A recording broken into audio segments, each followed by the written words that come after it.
All right, today I'm doing a relatively easy home repair if you can find the part. I'm going to replace the washing machine water inlet valve on a Whirlpool Cabrio. Like I said, not a really difficult job, but I did have some trouble finding this part. If you want to know about that, and if you want to know where I did find it, just drop me something in the comments. I will get back to you. All right, some very important things to do before you even get to work so that you avoid a disaster. First thing, so that you avoid any potential of shocking yourself or killing yourself, unplug the washing machine. Next, turn off the hot water, turn off the cold water. These are already off on my device. Third, you're going to remove the top of the console. I already popped the screws out, but there are two screws. As you can see, one here, one here. You're going to take those off. The lid comes off. Next, 3 more screws. You're going to take this back plate off. First screw is to the bottom right of your hot and cold water ends. All right, then you have another one in the middle. Then your third one is right over here. Pop those off.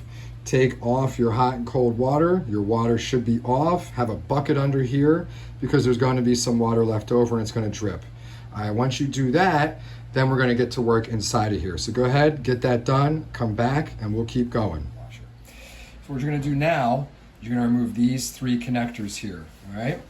Take those off. If you have to, take a photograph of where they were or write it down. They are going to be longer length, so it's hard to mess it up, but there's always something that could happen, who knows, and you don't want to blow it, all right? So take a picture, remember where these are. You're going to pop these off. There's going to be a screw here, hex screw, hex screw, hex screw. I'm going to take those off, all right? So we're going to do that right now.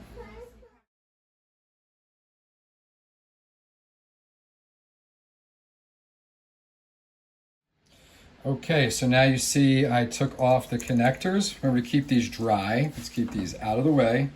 All right, I took off the hex screws, all 3, so we're loose there. Now what you want to do is you're going to lift it up, and there's going to be this little this black wire here, all right?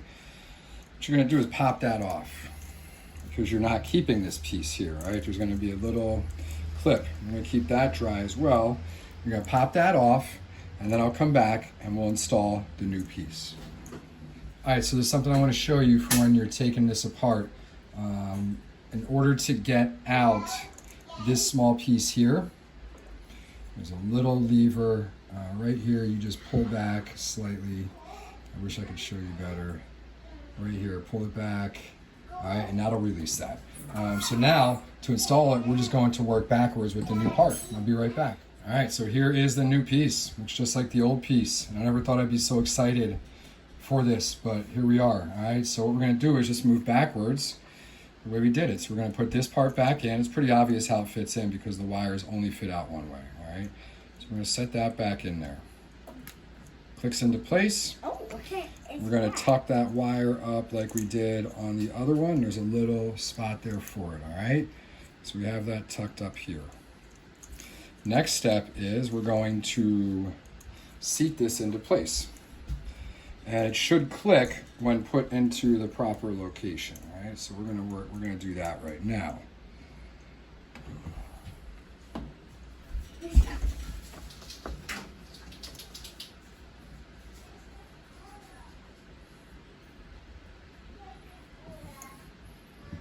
All right, so it feels like it's secure.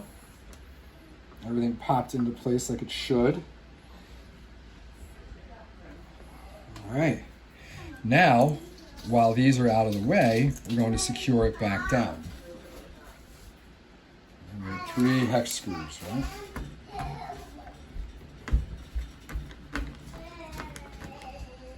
Don't over tighten it. Just secure the device, just secure your piece, but do not over tighten, all right?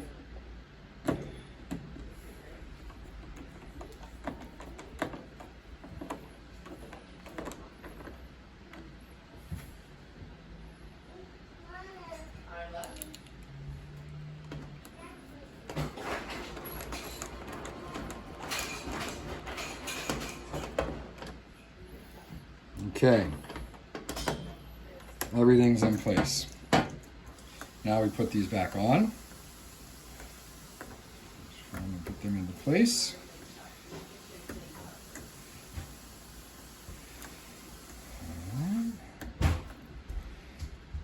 All right, so everything is hooked up. There are no loose wires. So we're looking good. Next thing we're gonna do is we're gonna put the back on, connect the hot and cold water, put the console back on. We're gonna leave the console off and test for leaks first, all right? I'll be right back. All right, we're running the rinse and spin here just to see if there are any leaks. And if you can't see from where you are watching at your computer under here, it is bone dry. So the new inlet valve worked. I hope this tutorial helped everyone. If you have any questions, just drop me in the comment, especially if you want to know where to find this product, because it was really hard to find this. It actually took me over a month until I finally found a vendor that could get it to me in time. So thanks for watching. Talk to you later. Have a great holiday weekend. Bye.